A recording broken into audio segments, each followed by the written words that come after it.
Hello, my name is Jeff Rolka. I want to thank you for checking out my video. I've had some requests about home studios and how there has never been a better time to get the right equipment to record yourself and release extremely high quality music, doing it all in-house, doing it yourself. So I'm going to start the process of doing a series of videos on this subject here on YouTube.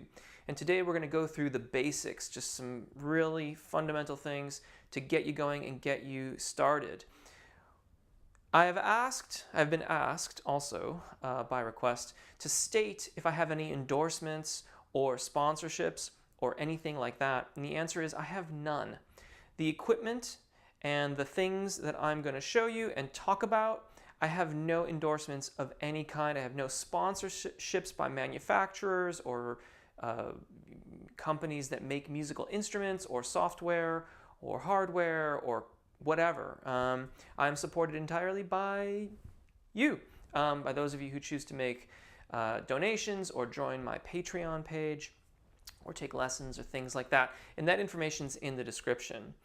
One last thing, thank you if you've chosen to subscribe. If you haven't yet, I hope you'll consider doing so now. This is a bit of a departure from what I normally cover on my channel, though it is entirely related to being a musician and making music. And a very important part of the bigger picture of my channel is sustainability. And one of the things about being a recording artist, in my opinion, is that we be sustainable, not only for as long as you can, but also in the most economically feasible way. So let's get started. First of all, for some, you may not necessarily want to do it all in-house. However, if you can go through the process of getting your songs roughed out and getting reasonably high quality demos done, then it can be much easier when you go into a studio. And for that, I would recommend one of these devices. There are many, many of them available on the internet and all your sort of vendors of choice. This is a Roland R05. I don't know if they make the 05s any longer. This may be obsolete at this point in terms of being able to buy one, but Roland will certainly have another version, an updated version. Zoom is very popular with these, and there's all sorts of different manufacturers. I love these things for recording live performances and also for generating demo ideas and working out my song ideas. So when I'm working on a song, I don't open up my digital audio workstation, which I'm going to get to in a second. I grab this and I play the song, and then I listen back to it, make adjustments, play it again, or maybe put it away and come back to it at a later time. So if you don't want to go the whole route of digital audio workstations and interfaces and microphones, these are great ways to capture your ideas and begin the work on your songs. DAWs, DAWs, digital audio workstations. These can be either standalone devices, of which Mackie made a very, very solid one of these some time ago, or, and I think more commonly, these are software digital audio workstations that you install on your computer and then use to record, sequence, sample, etc. the music that you wish to create. One of the first things that I would suggest you consider is the genre that you will be working in. I primarily record acoustic instruments and my voice, and then I mix and master it and go from there. To that end, programs like Pro Tools, Logic, and most recently for me, Reaper. I've now switched over from Pro Tools to Reaper because I'm mostly recording acoustic instruments, and I'm occasionally using some drum programming or things like that, or soft synths, software instruments, in order to fill out the sound or do different things. If you were, for example, creating EDM, electronic dance music, Reaper may or may not be the best selection for you. Something like Audacity might make your workflow and the way that you work with audio more easier and more creative. So it pays to consider the genre that you are creating music for, or music within, and then choose a digital audio workstation that is going to help you with that workflow. It used to be Pro Tools didn't even have MIDI in the very, very earliest stages of it. I'm going way back to like 3.9 and 4 point whatnot, before they even had surround sound. And so if you needed to do that, you needed to work within Mark of the Unicorn, Motu. Nowadays, of course, there's a lot more integration of these things, and it's a lot easier to do a variety of different genres in any of the DAWs. But I still think it pays to consider the genre that you want to create music in and the workstation that is going to be best suited to that application. And you're going to hear that theme come up quite frequently when we talk about these things. What is it you're doing? What's the best tool for that purpose? Next up, once you've decided on the DAW you want to try out, see if you can try it out. Reaper offers a 60-day free trial period. That's pretty cool. Pro Tools used to do that. I don't know if they still do any longer. Check with the DAW manufacturer to see if there's a free trial period and test it out. This will also help you determine what kind of compatibility or lack thereof exists between your existing computer system and the workstation that you want to use. I cannot stress enough how important it is to check and double check and recheck your compatibility. You may also want to do a little bit of searching online on user forums and things like that, because if you have compatibility issues, you can just end up spending a lot of money and get absolutely nowhere. Finally, another point on compatibility is interface compatibility. And we're going to talk about interfaces next, but you want to make sure that whatever workstation you wish to use is compatible with whatever hardware interface that you have. And there are a variety of these too. The way to find that out is to check out the interfaces that you're interested in using and check with those manufacturers if they have drivers for the digital audio workstation and the version that you will be using. So if you want to use Pro Tools 12 and you happen to have a Blue Icicle, check with Blue to see that they have a driver that will allow you to use that with Pro Tools 12. Sometimes there are discrepancies there. Sometimes they have unsupported drivers. For example, I use two different interfaces. I have a Blacklion Audio Modified Digi 002. This is a totally antiquated interface, except that the actual hardware of it, the way that signal is processed, and especially with the Blacklion Audio modifications, it sounds really, really good, and it has all of the input-output, more on that in a moment, that I wish to have. Because of that, I want to keep that interface for as long as I can, so I'm actually using a 003 driver with Reaper, and it works. This is a totally unsupported kind of setup, in that if I were to call Avid to say, like, hey, I've got this problem, they would say, sorry, we don't have the time and we haven't tested it, and we just don't know. If it works, great for you. If it doesn't, we can't help you. User forums are really good for this. Sometimes it won't help anyway, but this is why it's important to check compatibility before you start buying these pieces of equipment. Audio interfaces. Somehow, we have to get sound from out in the world, and this usually involves a microphone of some stripe or a direct box or plugging something in. We're going to talk about mics in a minute. We have to get sound in this acoustic environment into the workstation, and that requires an interface with your computer of some stripe, with a few exceptions. If you choose to use a USB microphone, then that will include the interface with the hardware of the mic. So with a USB mic, you got your mic, it has a cable coming out of it, which has a USB plug on the end. Plug that into your computer. Hopefully you've got the drivers sorted out and you've checked compatibility, and you're ready to go. This is perhaps one of the most streamlined setups to get from, I have a computer and I want to record myself singing, to I am now recording myself singing. It requires very little in terms of financial output, with the exception of the computer, which if you've had that already, then that was already paid for. And then the microphone, you'll need some other stuff like a microphone stand and maybe a pop filter. But that gets you from point A to point B quite quickly. There are limitations with that setup, which I'm going to talk more about in the microphone aspect of this video, which we're going to get to after interfaces. If you're not going to do a USB microphone, then you're going to be getting something like this or like my 002. This, by the way, is an Apogee Duet. It has a USB interface. My 002 has a Firewire 400 interface. Both of these two interfaces I've bought some time ago. I just want to reiterate that again. I've paid for all this stuff. I've been doing recordings and producing for quite a long time now at this point. I don't want to say a very long time because there are those who have careers that span 40 or 50 years. But I've been in the recording capacity for almost 20 years at this point. A USB interface versus a Firewire 400 interface versus a Thunderbolt interface. The main difference that it's going to make to you as someone recording is going to be what's called latency.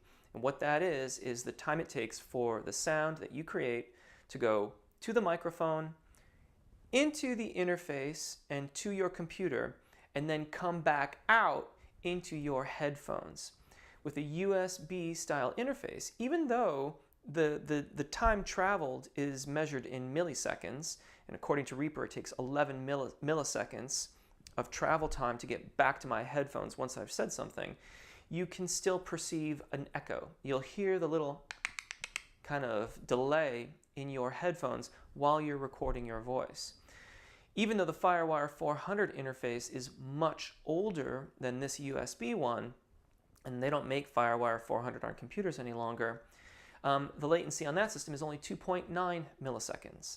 And so there is little to no perception of an echo. In fact, the last time I used it, I don't recall hearing that delay of any kind in the system. With the new Thunderbolt interfaces, I have not personally used one, but the latency is virtually nil. So you will have it can be much easier to record when there isn't an echo coming back at you in that way.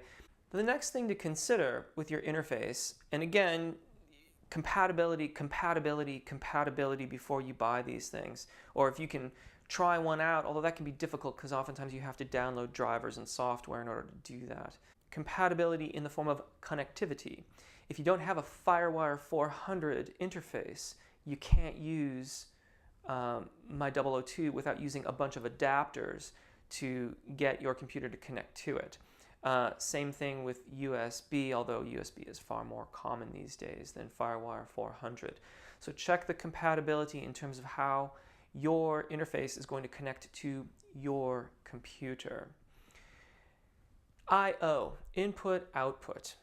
When I produce music, sometimes I am recording half a dozen or more instruments, or if I have a full drum kit, I may use 12 microphones on that drum kit. That means that the standard amount of inputs on most interfaces needs to be expanded. In other words, my 002 has 4 microphone preamps on it, and then 4 line level inputs. With that alone, I don't have enough inputs on it to get 12 microphones. I have to use something else. And I do that via an ADAT light pipe and a PreSonus Digimax LT. The Digimax LT has 8 microphone preamps. It converts that to a digital signal that is sent out of the light pipe, the ADAT light pipe. That light pipe goes into the 002. It then passes those 8 microphones into the digital audio workstation. So with the 4 onboard microphone preamps and the 8 additional ones, I now have 12. Now those 4 other line level inputs, I actually have another 5 different preamps, well, 2 Neve and 2 API clones and 1 Avalon for a total of 5 that I can then choose from to fill up those other 4 inputs on the 002 if I wish. So if you're a singer-songwriter, you know that you just want to record your acoustic guitar and your vocals.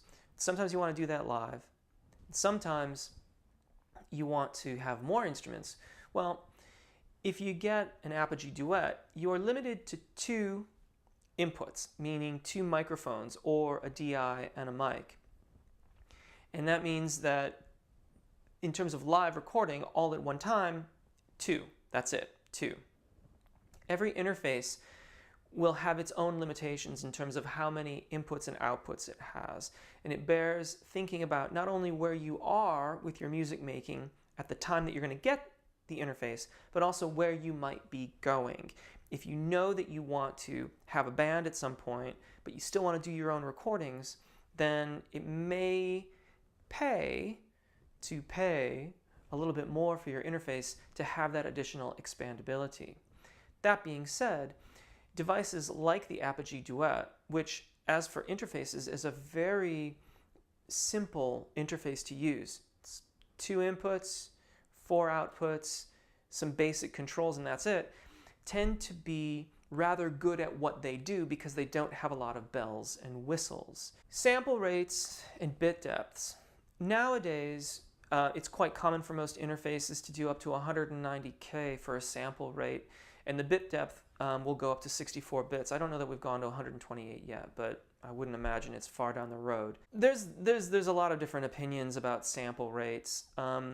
I know producers who work on the biggest of the big projects that insist that 44.1 at 24-bit is perfectly acceptable, and that's all they ever do, because the less number of conversions you have to do to get to release fidelity, the better off. In other words, the software in the actual processing of the audio in the DAW is of overall better quality than the conversion that takes it from 48 or 96 or whatever, 192 down to 44.1, because at this point, nearly all of our releases are done at 44.1 16-bit.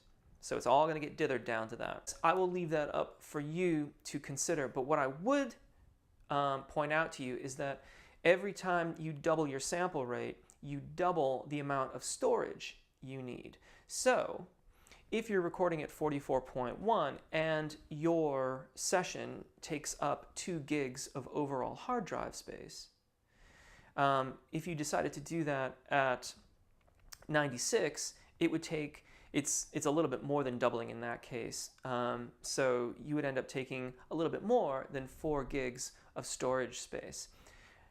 This used to be more important than it is today because storage has gotten so cheap. You can get terabytes and terabytes of storage on external hard drives for not a lot of money.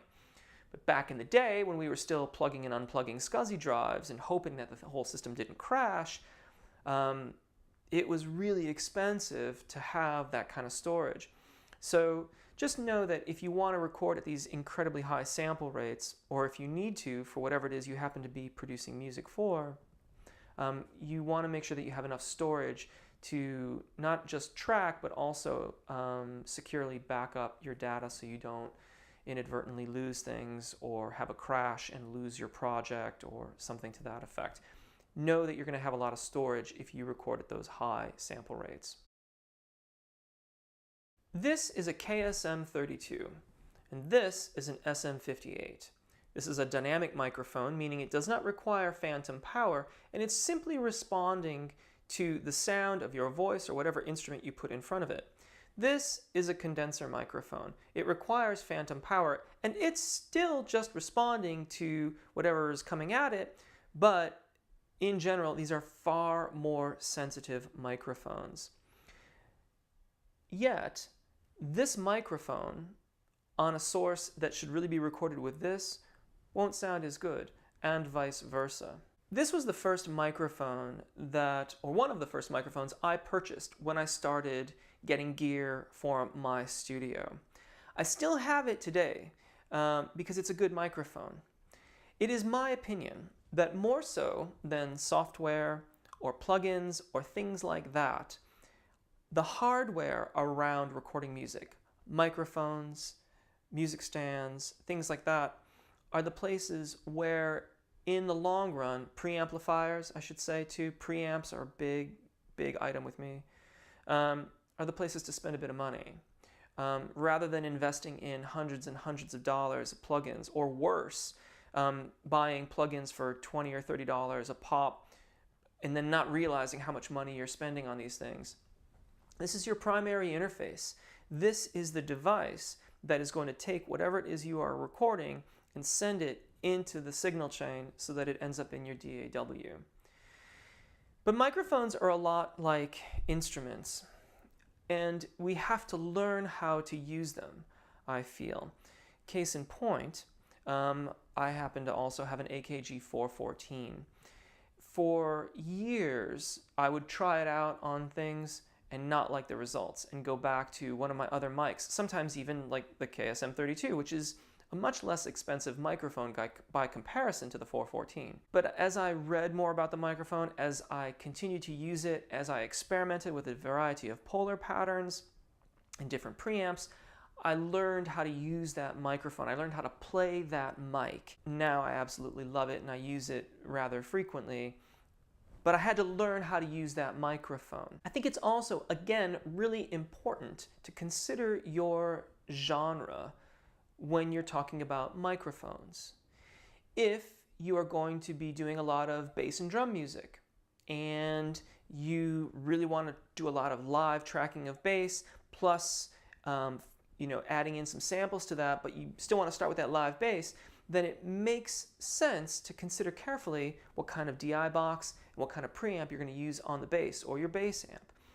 For a vocalist, considering your microphone and which ones you choose to invest in early on will have a very direct impact on how your voice comes through into the recording.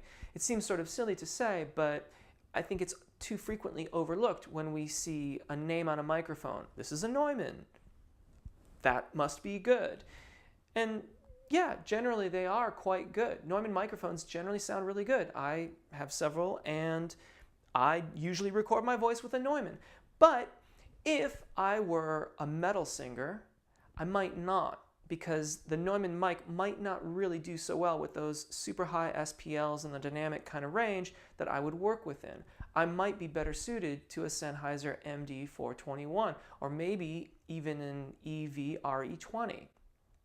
Those microphones, being dynamic mics, are going to deal with those vocal stylings a little bit more effectively than a U87 or a TLM-103 might. Conversely, if I'm a rather soft-spoken kind of folk singer and not creating a lot of volume and I want to draw people in and make it very intimate, then a really nice large diaphragm microphone like a TLM-103, like an AKG 414, even like the KSM32 or the KSM44. Those microphones are going to let you get nice and close to them, maybe use a pop filter, and it's going to give you that immediacy and intimacy that can be so desirable in that soft-spoken, come close to me kind of genre. Also, like the KSM32 is really, really great for acoustic instruments and things like that, and you'll see it very frequently in a bluegrass setting. Works great in that capacity. So this is an awful lot of information, but it was meant to get things going, generate some ideas. I expect that there might be some questions. Please drop them in the comments section or find me on Twitter and we can talk about these different things. I love talking about audio gear and I love talking about integrating them into your studio setup in such a way that it most suits your artistry and how you wish to move forward with your recordings and making your music. Because ultimately, in my opinion, it has never been a better time to be an independent artist. The availability and the affordability of high quality equipment has just never been as good as it is right now. But I think it behooves us to choose carefully so that we get what we need so we can make the recordings we wish to make. Again, thank you so much for watching. My name is Jeff. Take really good care of your voices. Enjoy singing. I'm going to be doing some more of these videos on studio implementation and getting things going for you. Look for them on the channel. Thanks. Bye.